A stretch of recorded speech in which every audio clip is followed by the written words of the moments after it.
Hey, thanks for stopping by. My name is Tyler, and today we're going to get technical. So, if you guys are new here, you might know that a lot of my videos are pretty non technical. Like, I am a tech channel, so it's always talking about tech, but I'm never really getting too nitty gritty into anything. And today I'm going to do something a little bit more technical. So, if you all follow my LinkedIn, you'll know that I have this project. It's an ongoing project that incorporates Terraform and multi-cloud, and it's almost a mega project. I don't know if it's big enough to really earn that title, but it is a pretty big project, and I've never really gone through all of it in one place. So that's what I wanted to do here.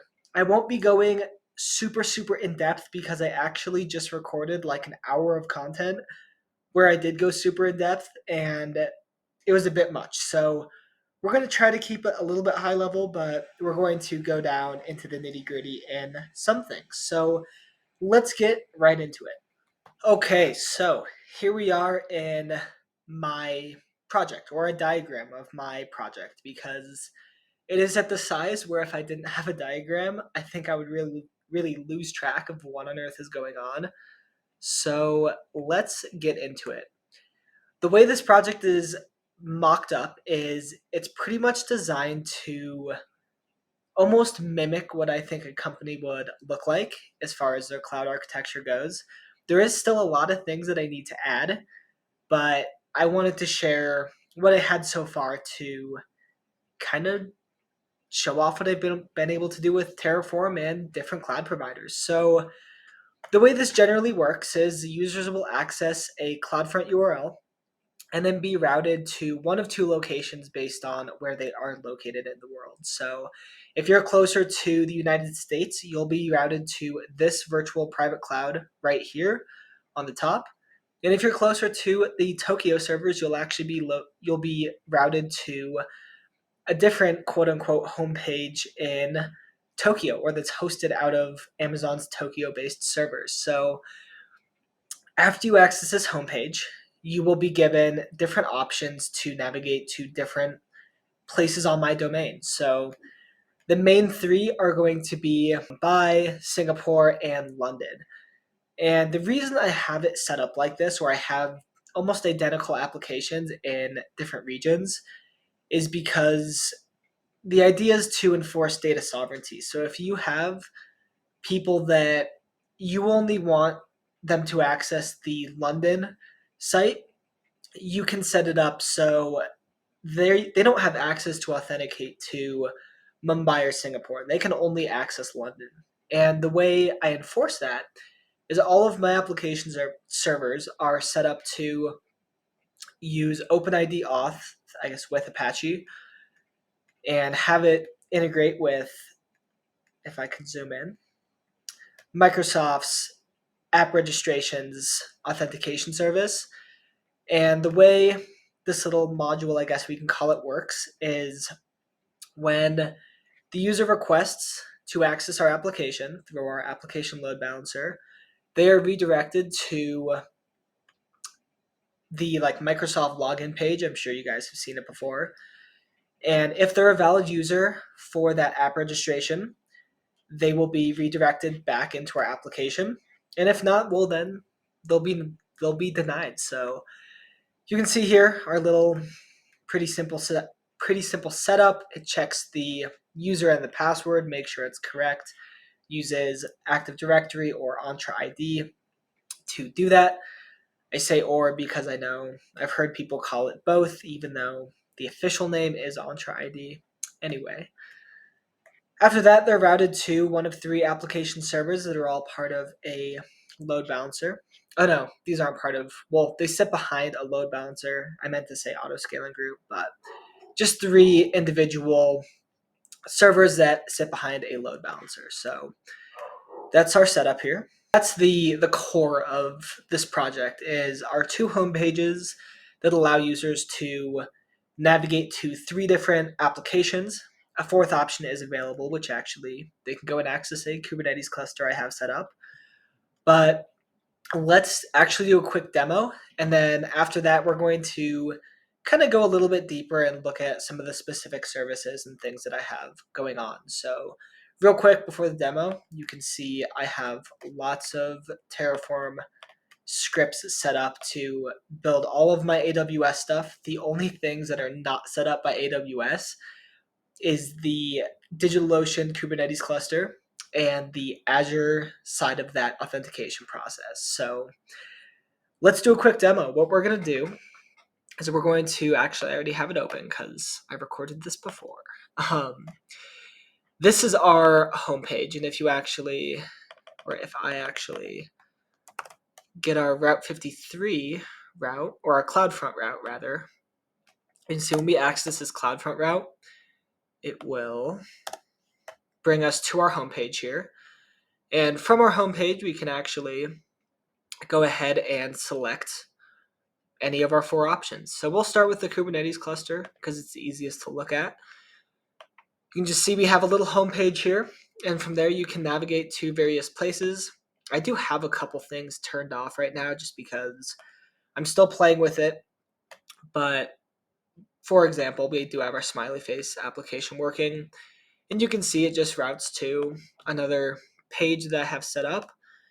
And I realized I didn't go over actually my Kubernetes architecture, but we'll just do a quick overview of that right now.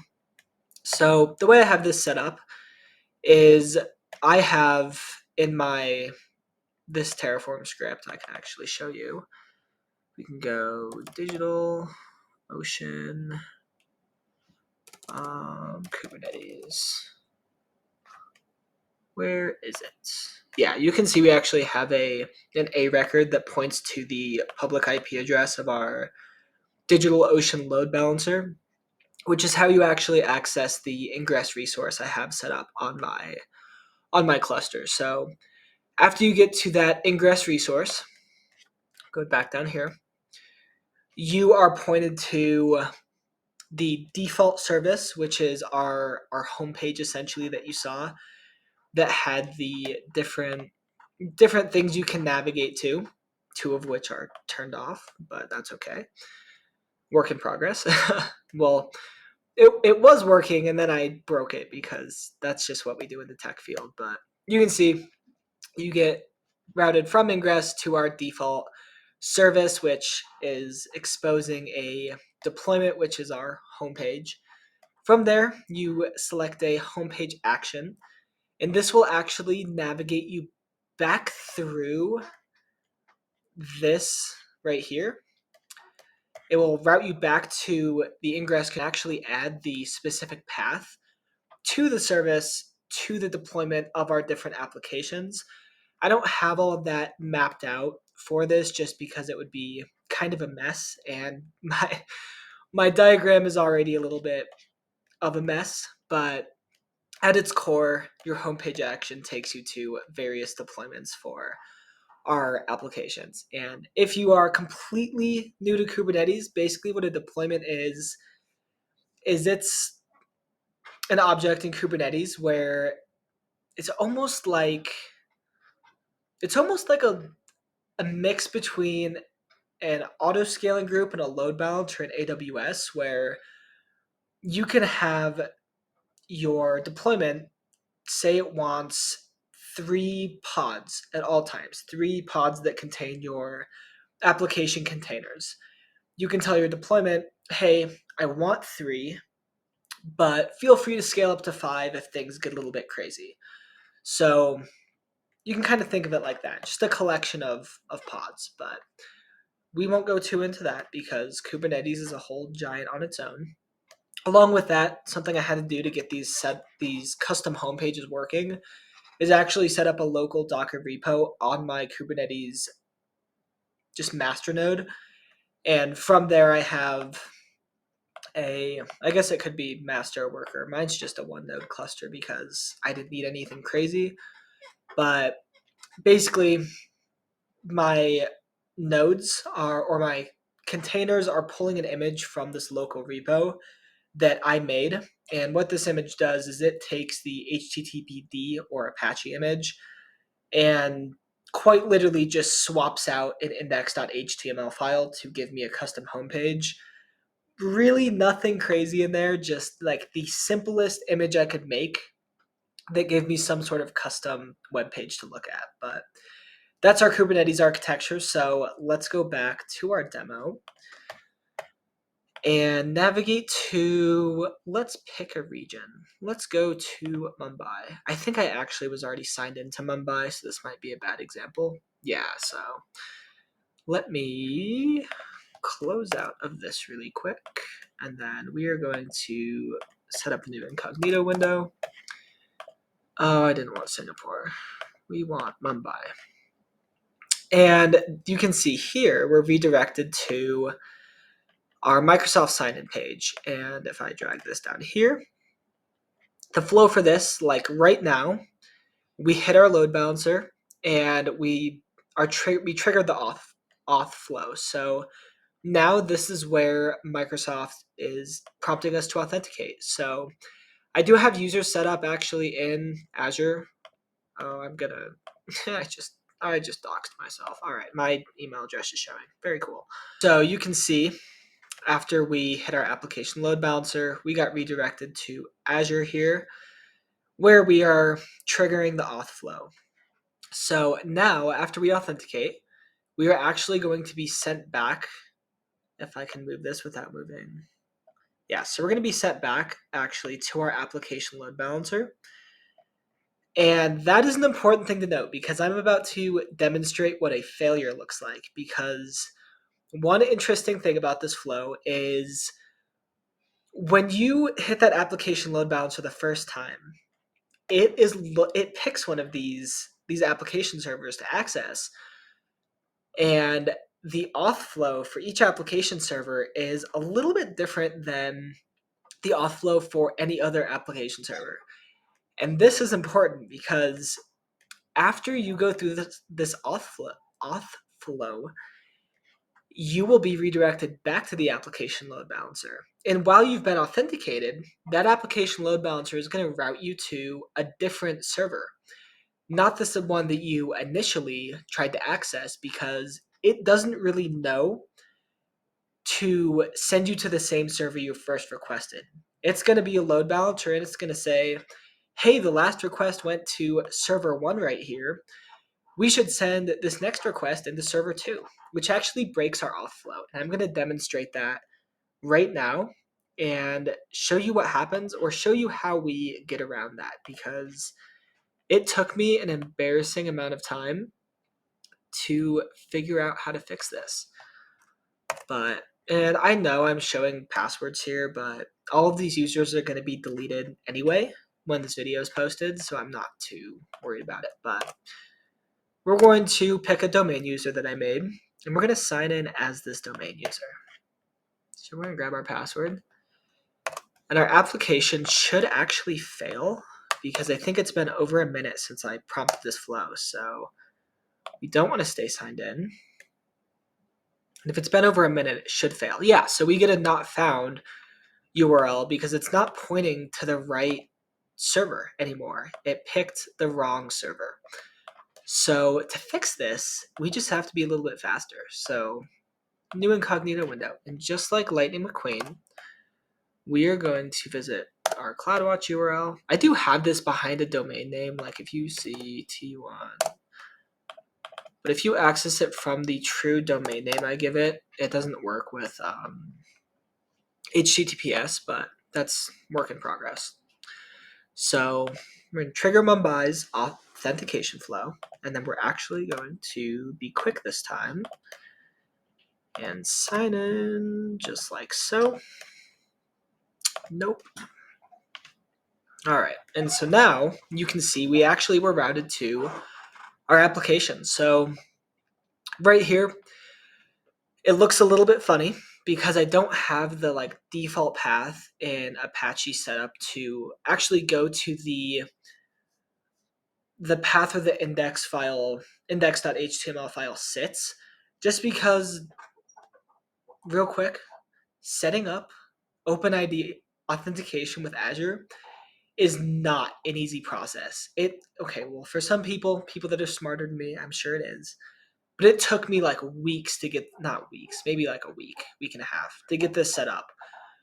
And when I got it working, I really didn't feel like touching it anymore. I need to go back and get it to actually go straight into the flow. But you can see we are brought to Mumbai server 2. And it's interesting because if we want to just try to access it straight away, I want to go into Mumbai. Oh, we have to authenticate. So it doesn't let you just go straight to the server where the application is. It will always force you to authenticate. So pretty cool there. Just wanted to add some extra security, and the same can be said for any other region you want to access. So like if we go back to CloudFront here, or our homepage, and we want to go to London, same thing's going to happen. It's going to want to have you log in. So we can take our London user, and I would go into the Azure portal and show all of this, but my email address is in the top right corner, and I don't know if I need that to be shown to the internet, as if it's not on my LinkedIn anyway. Well, actually, it is a different email address, so I want to be a little careful with that. But you can see, let's set up a password. Boom, boom. Oh, why didn't that do what I wanted it to? Can I not copy paste? Oh, that's frustrating. Let's set up a new password. And I bet this one's going to fail too, because it's probably taken me over a minute to get my password working. So if we're fast enough, it will route us into the right thing. But if I was too slow, we will get a failure. Okay, cool. So I was fast enough. And when I say fast enough, I'll explain that. So you can see these are our London servers. So quick little demo of that feature. I am so proud of getting this working because, like I said, it was a dog to get working. I mean, I feel like it requires its own video just to explain all of the intricate things that have to happen to get that authentication flow to work. But that's not what this video is about. So when I do want to touch on why you have to be fast with this.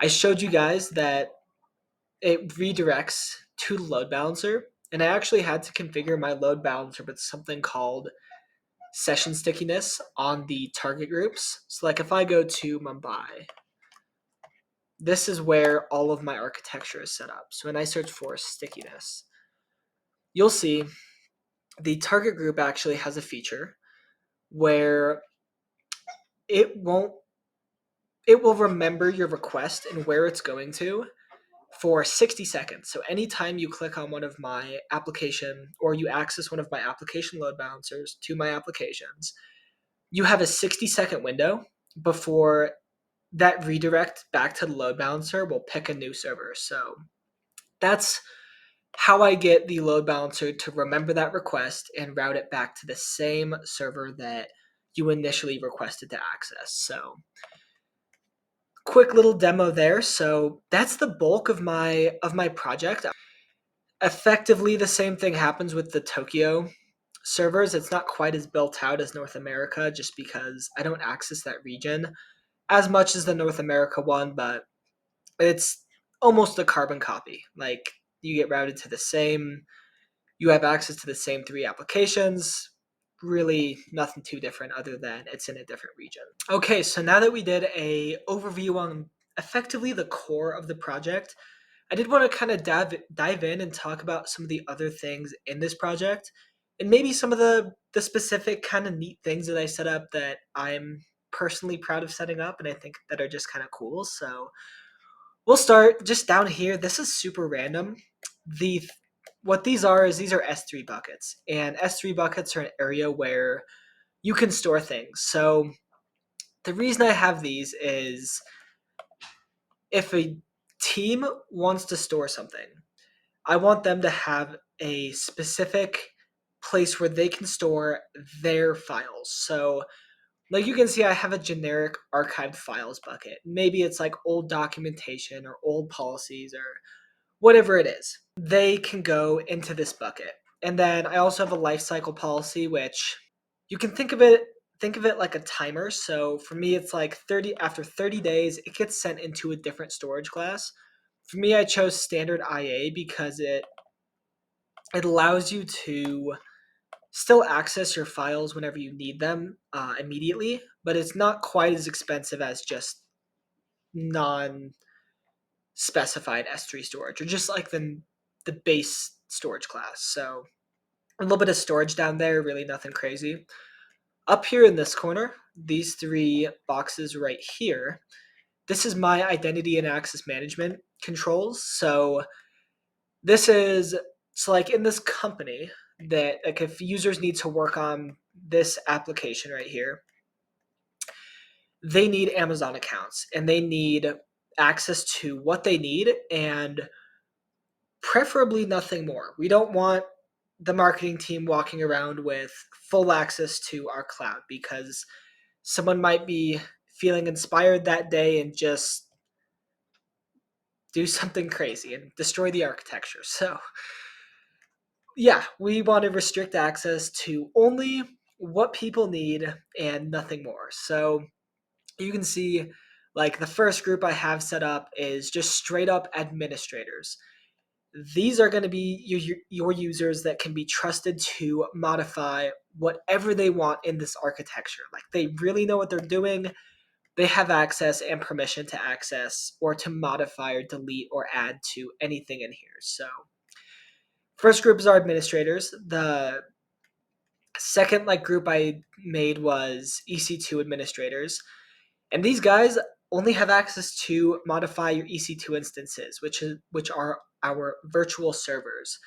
And maybe these guys are developers because like I was mentioning, the Apache authentication stuff is almost bordering on things that developers would do because I was developing my application in a way where it would talk to Azure for authentication. So maybe they don't need access to things like the load balancers or anything crazy like that. They just need access to modify the servers and modify the code running in the servers or make new images because that's actually how mine is set up. I have all of my application servers saved as images in a working state, and that means like all of the Apache stuff is set up. And I saved it as images so I don't have to go into these servers every single time and do that Apache configuration. I just launch the instance and it's already set up. So, yeah. But maybe like, yeah, you want someone to only be able to access these EC2 instances. This is where you would put them in the EC2 administrators group. And if I'm not mistaken, I should have. Oh, what did I name these guys? Oh, we're getting keys, but those are unique every single time I start the instance, so I'm really not too worried about y'all seeing that either.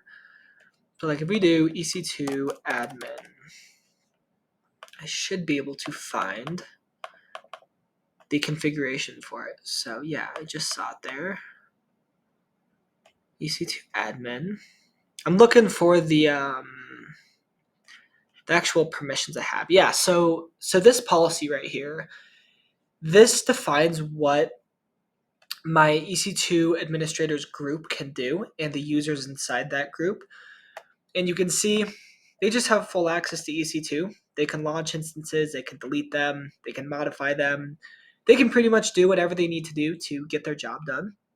So that's just an example of one of those identity and access management or features. So let us move forward. Over here, this is a pretty cool. So this is something I actually got to mentor a high school student on just in the past few months. I call it a EC2 auditor. And this is a collection of services that will send you an email every single time a new instance starts up on your account. And it does this with the help of CloudWatch, or technically EventBridge, but CloudWatch, EventBridge, almost the same thing. CloudWatch Lambda and SES primarily. So the way this flow works is I have a CloudWatch trigger that's looking for an EC2 instance in the started state. When a new instance is started up and it hits that started state, CloudWatch will be like, wait a minute, I have a rule for that. And once it sees that new action happened, it will go ahead and kick off a Lambda function. So you can almost think of it like an if-then statement in something like Python. If you see a new EC2 instance hit the started state, then go ahead and invoke this Lambda function.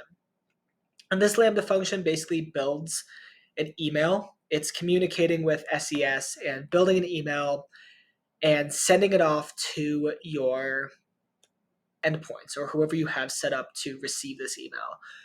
And the benefit of a feature like this in any cloud environment is when things are being started that will cost you money. Because say someone gets into your account and starts up 15 like huge EC2 instances, you might want to be notified if that's happening. And this little box of services is what does that. Just another cool little security feature there. Moving on, let's talk about some of this stuff because I think this stuff is super neat. So after we hit our CloudWatch URL, this guy right here, or CloudFront, I don't know why I keep saying CloudWatch, you actually are automatic, or Route 53 is working together with CloudWatch to automatically route you to one of these two virtual private clouds, or home pages is what these virtual private clouds are acting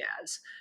And the way it distinguishes where to send you is with something called a geo-proximity routing protocol. I think it's a geo-proximity rule. And these geo-proximity rules basically say if the user's request is coming in within X distance of Tokyo, send them to Tokyo. Or if they're in X distance from the United States, send them to the United States. So cool feature there. I think that's a super cool way to route traffic. Just another way to organize network traffic coming into your application. So for the North America group, after Route 53 says, okay, go to the North America load balancer, before you're able to access that load balancer, you are actually sent through a few firewall rules. So the main firewall rule I have set up is actually region specific. So if my firewall sees that your request is coming from Canada, you are automatically denied access. Nothing against Canada. Great country, but it was the first country I just thought of when I was making this rule. And you can see it just will deny your request if it detects it's coming from Canada. And I can actually show you the Terraform for this too. Let's see, it should be under WAF. Yeah, so you can see we have our WAF rule, and it's scoped to regional, and the rule is named Block Canada, priority 1. And the geographic match statement, which is basically where does the request need to come from to trigger this rule, is Canada. And you can see the country code right there. So it will just block. You can see a little action block there. But yeah, if it sees your request is coming from Canada, sorry, you can't access my architecture. Once again, nothing against Canada. But so pretty cool little feature there. It doesn't serve like a huge purpose, but I don't know if your country has, or if your company has an issue with like Russia or like Ukraine or any country, you could set this rule up where that country cannot access your application. Granted, they could use a VPN and just bypass it, but cool little feature there. Moving on, right here, we have some more firewall stuff going on.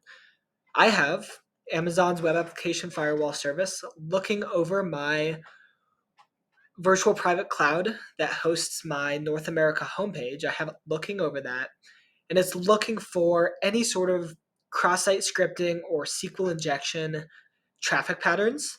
And if it detects it, it'll block them. So another little security feature I thought was kind of fun to add.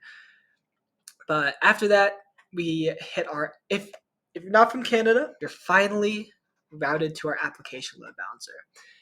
And this will send you to one of 5 servers here, which I think these 2 are, I don't know why, but there's like a box right here that's supposed to be an auto scaling group, but for whatever reason it disappeared. But 2 of these guys are in an auto scaling group, and 3 are just manually set up instances behind a load balancer.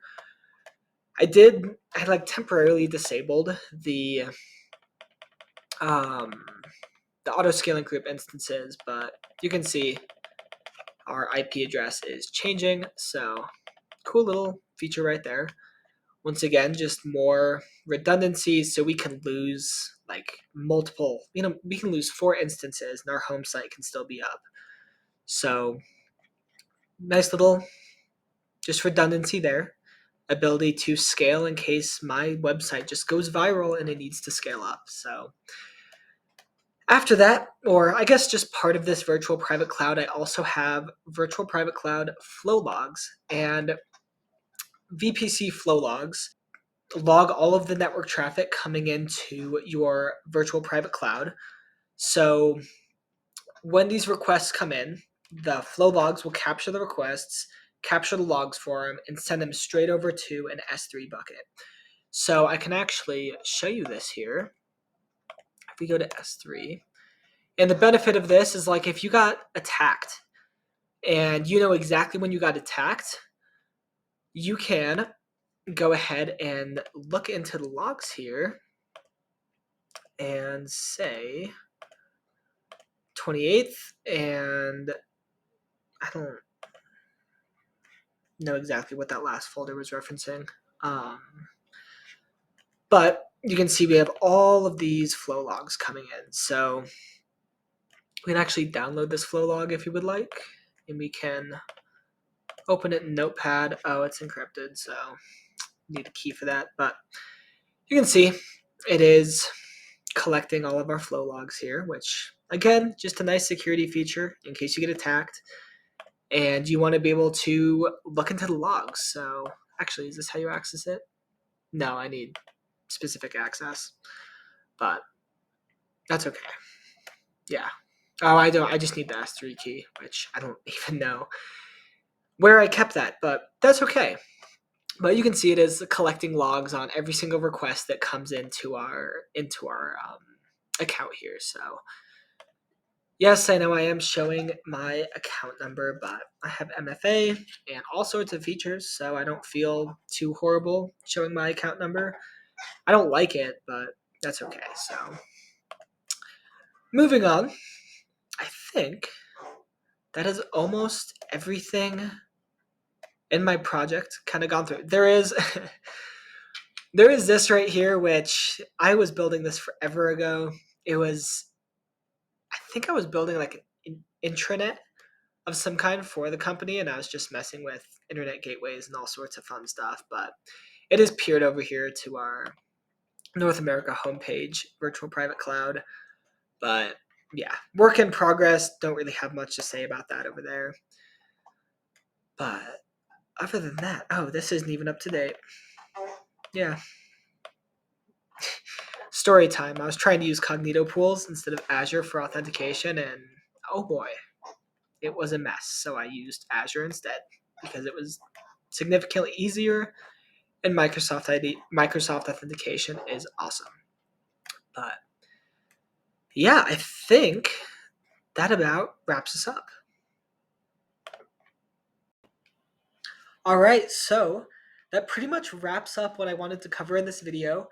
I know I could have gone more in depth with all of the Terraform stuff I had set up and all of the little tiny intricate pieces of architecture that kind of work together with all the services in that diagram and actually make the whole thing work.